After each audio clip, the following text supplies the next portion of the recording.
Welcome to TDS studios. Friends எல்லாம் பிரமாதம் இருப்பீங்கன்னு நினைக்கிறேன். இது ஒரு ஆங்கில பதிவில் பார்த்தது. அது என்னன்னு பார்க்கலாம் வாங்க. ஒரு இன்ட்ரெஸ்டிங்கான ஒரு கதை. ஒரு வக்கீல், வழக்கறிஞர், அவருக்கு 12 குழந்தைகள்.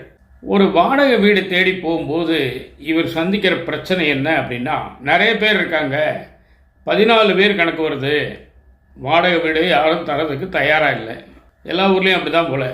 அப்புறம் சுற்றி அடித்து பார்க்குறாரு, வீடே கிடைக்கல. இல்லை, இன்னொரு விசேஷம் என்னென்னா, அவர் வக்கீலாக இருந்தாலும் பொய் சொல்ல மாட்டார். அதனால் எங்கே போய் வாடகை வீடு கேட்டாலும் எனக்கு மொத்தம் 12 குழந்தைங்க, மனைவி நானும் 14 பேர்னு தெளிவாக புட்டு வச்சுருவார். 14ன்னு உடனே நிறைய பேருக்கு, ஹவுஸ் ஓனருக்கு ஹார்ட் அட்டாக் வந்துடும், தரவே மாட்டாங்க. இப்படியே கொஞ்ச நாள் போன உடனே ஒரு நாள் இவர் என்ன பண்ணியிருக்காரு, அவர் மனைவியை கூப்பிட்டார். இந்த ஒரே ஒரு குழந்தை மட்டும் நான் கையில் வச்சுக்கிறேன், பாக்கி 11 குழந்தைங்களையும் கூட்டிகிட்டு நீ ஒரு கிரேவ் யார்டுக்கு போயிரு அப்படின்னு சொல்லியிருக்கார். கிரேவ் யார்டுன்னா அந்த இறந்தவங்களை புதைக்கக்கூடிய, அந்த சமாதி கட்டக்கூடிய அந்த இடம். கல்லறைன்னு வச்சுக்கோங்க, அதான் ஈஸியான வார்த்தை, கல்லறை.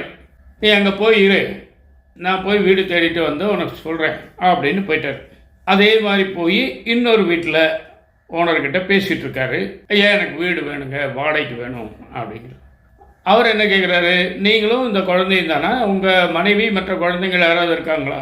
இல்லை, அவங்க எல்லாருமே கிரேவ் யார்டில் இருக்காங்க, கல்லறையில் இருக்காங்க அப்படின்னு சொல்கிறார். கல்லறையில் இருக்காங்க அப்படின்னு சொல்கிறார்.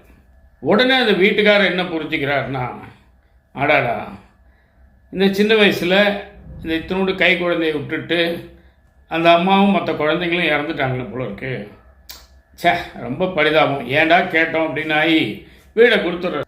அதுக்கப்புறம் இவர் அவங்கள அழைச்சிட்டு அங்கே குடும்பம் நடத்துகிறார்.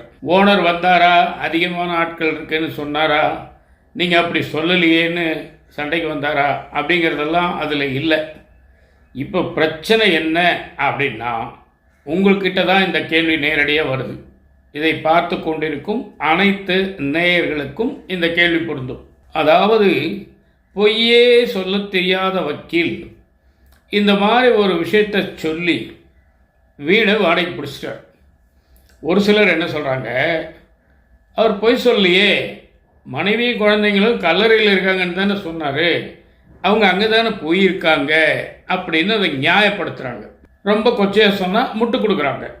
ஒரு சிலர் என்ன சொல்கிறாங்க, பொய் சொல்லலையே தவிர ஆனால் பொய் மாதிரி ஒன்று சொல்லியிருக்காரு, அவங்க இல்லைங்கிறது தானே உண்மை, அப்படி சொன்னான், ஆனால் அவங்க வர்றாங்க இல்லையா, அப்போ அது பொய் தானே அப்படிங்கிறாங்க. ஒரு சிலர் என்ன சொல்கிறாங்க, பொய் சொல்ல தெரியாத வக்கீலாக இருந்தாலும் நல்லா வாதம் பண்ணியிருக்காரு, அவர் நல்ல அந்த வாத பிரதிவாதங்கள்னு சொல்லுவோம் இல்லையா, அந்த மாதிரி இடத்துல தகுந்த வார்த்தைகளை பயன்படுத்தியிருக்காரு அப்படிங்கிறாங்க.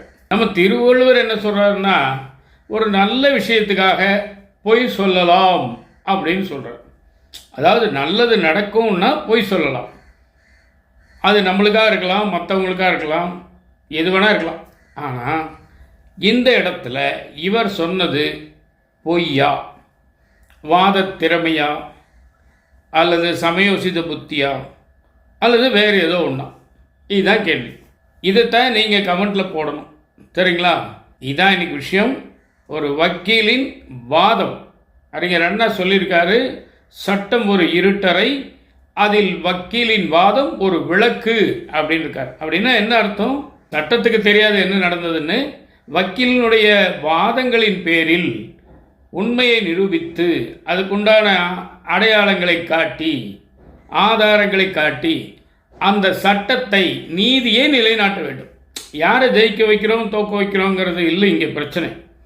அந்த இடத்துல நீதி வெல்ல வேண்டும், நியாயம் நிற்க வேண்டும், சட்டம் வளைக்கப்படக்கூடாது.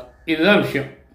ஆனால் இங்கே நடந்தது என்ன அப்படிங்கிறத நீங்கள் உங்களுக்குள்ளே டிஸ்கஸ் பண்ணி தாராளமாக கமெண்ட் பாக்ஸில் போடுங்க, சரிங்களா?